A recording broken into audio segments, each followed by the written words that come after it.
quelques repères sur ce qu'on a compris de la FEST et notamment des moments clés donc, qui font partie de la FEST. Et ça, l'expé, pour ça, était intéressant parce que on s'est aperçu qu'avant d'engager l'alternance de mise en situation et avec des séquences réflexives, il y avait un énorme travail en amont, enfin énorme, un travail important en amont, et qui commence d'abord par un diagnostic d'opportunité, à savoir est-ce que c'est le meilleur format en vue de l'acquisition d'une compétence, et parce qu'on a trouvé des contextes où ça ne fonctionnait pas, où c'était pas pertinent, pour des raisons diverses.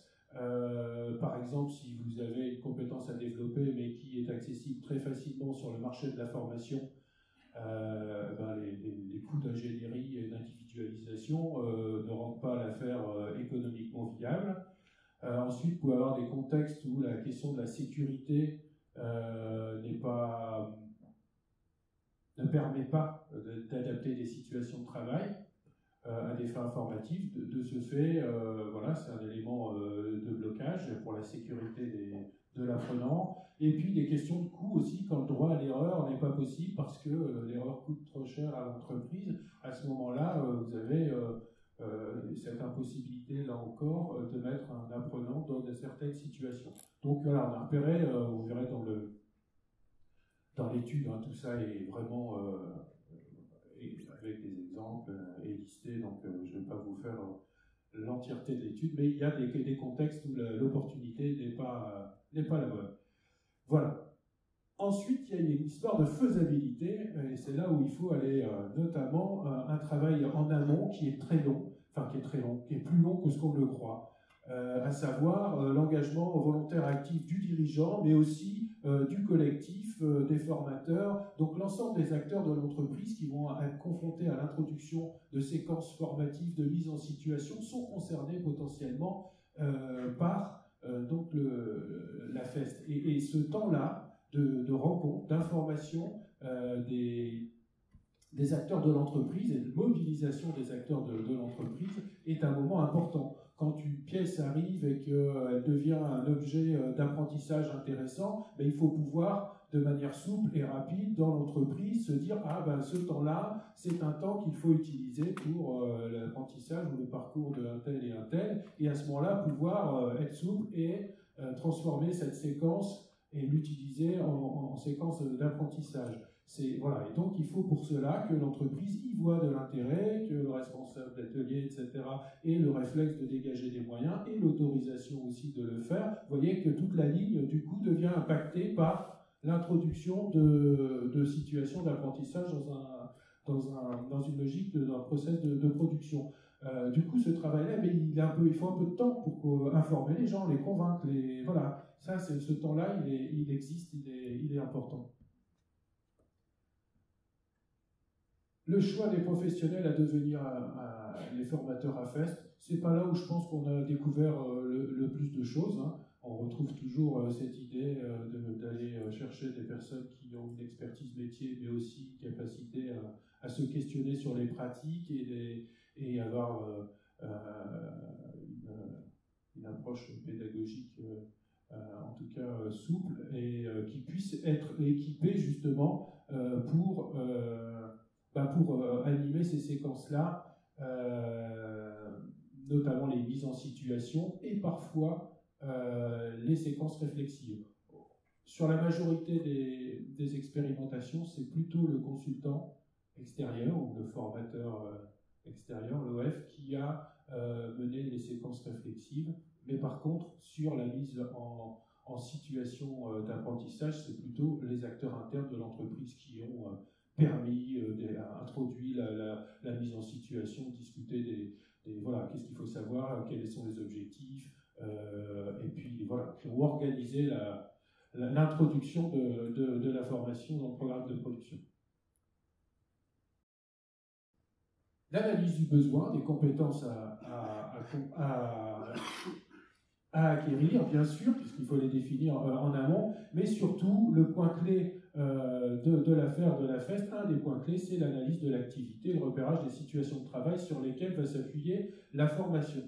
on le verra avec Benjamin tout à l'heure, c'est un moment essentiel et il y a plusieurs sources possibles pour repérer à partir de dossiers techniques, à partir d'observations, et puis après il y a le réel du travail, ce qui se passe dans l'entreprise, la commande, le chantier, etc. Et là, voilà, il y a ce travail de repérage et d'analyse qui est extrêmement important et qui est nouveau par rapport à la pratique classique en organisme, et c'est vraiment de s'appuyer sur la réalité de ce qui s'y passe. Et pouvoir construire aussi des parcours qui soient adaptables à la réalité du fonctionnement. Et le négocier. Ces négociations, donc des conditions de travail pour desserrer la contrainte, c'est un élément extrêmement important. On a vu la question de la saisonnalité. Par exemple, il y a des entreprises dans lesquelles le programme de fest c'est stoppé pendant 3-4 mois du fait de l'exigence de réponse client, etc. C'était pas au bon moment. Et donc, il y a des moments où ça s'arrête, des moments où ça reprend. Voilà, il y a une adaptation vraiment permanente au fonctionnement de l'entreprise qui est quand même, du coup, il faut une certaine souplesse. Et pour le consultant qui suit, l'architecte du parcours, il faut réussir à naviguer dans tout ça, à maintenir l'intérêt, maintenir la mobilisation, avoir des documents pédagogiques, un plan de formation qui soit compréhensible par les acteurs en interne pour qu'ils puissent s'en saisir. Enfin voilà, il y a toute une ingénierie à construire autour de ça, avec la vie de l'entreprise qui est vraiment la différence avec la vie d'un OF qui organise au mieux les conditions. Là, les conditions, elles ne sont pas au mieux, elles sont sans cesse à trouver et à adapter et à négocier. Construction du parcours par séquence, respectant une progressivité dans la complexité des apprentissages, identification des acteurs ressources, donc voilà, c'est toute cette idée de construction du parcours, l'élaboration de supports pédagogiques, la conception de dispositifs d'évaluation des acquis en cours et finaux, tout ça relève de la phase amont de la mise en place d'une AFEST. Alors, selon les contextes, selon les expérimentations, ça a été très long, très court, ou ça a été plus difficile sur l'analyse, ou plus sur la mise en place des conditions d'intégration de l'AFEST. Voilà, après, il y a beaucoup de choses dans les listes des choses à faire, mais selon les contextes, c'est une ou deux qui nécessitent un engagement plus important. C'est pas forcément une phase toujours très très longue.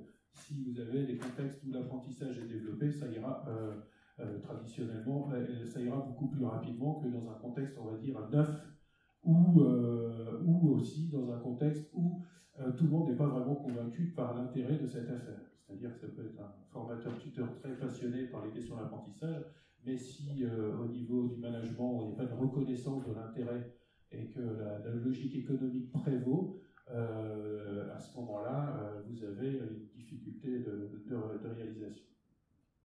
La conduite des fameuses séquences réflexives, avec un point très important, c'est que si pour vous, organisme de formation, vous voyez très bien de quoi on parle sur la séquence réflexive, la mise à distance, la mise en mots, l'explicitation, faire émerger les compétences, faire exprimer, prendre conscience, etc., des effets donc de l'expression et de la mise à distance du travail. Ça, pour nous, on va dire, c'est bien accessible, même si c'est pas si simple. Hein. C'est-à-dire comment mener un entretien de réflexivité, ça demande quand même un certain questionnement et ça vaut le coup de se poser des questions et de s'entraîner.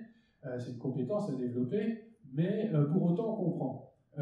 Pour autant, dans une entreprise, l'entretien réflexif va souvent être assimilé à un entretien d'évaluation. Et ça a été le cas dans beaucoup d'expérimentations où la logique était plutôt une logique d'évaluation, c'est-à-dire qu'est-ce que tu as fait dans la situation, c'est bien, c'est mal, je vais t'expliquer comment il faut faire, et avec plutôt une logique prescriptive du comment il faut faire, plutôt qu'une logique pédagogique où à partir de ce que tu fais et à partir du questionnement, on peut faire ressortir les compétences. Vous voyez, c'est une logique complètement différente, et ça, la faire rentrer culturellement dans des contextes d'entreprise, c'était pas forcément, je pense, très simple.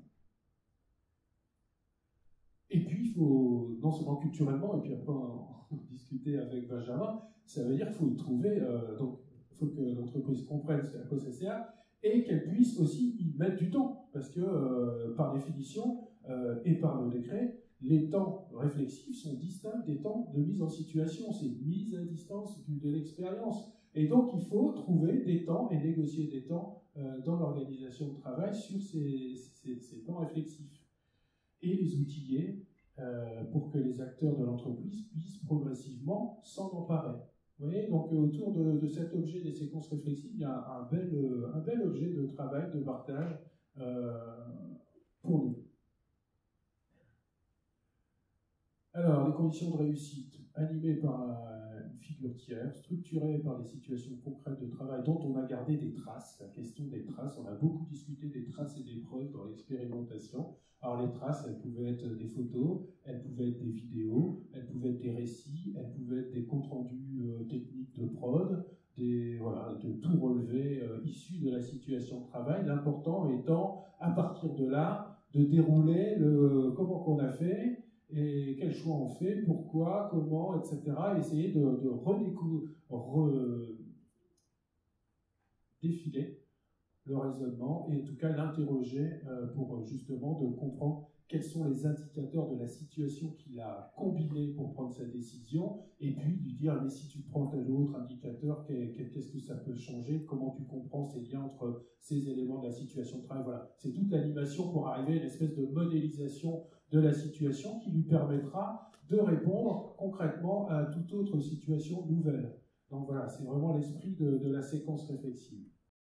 Évaluation, est-ce qu'il y a des choses importantes? Formalisation écrite de la compétence acquise, ben oui, ça quand même, c'est un élément important, notamment lié avec la séquence réflexive, c'est que aussi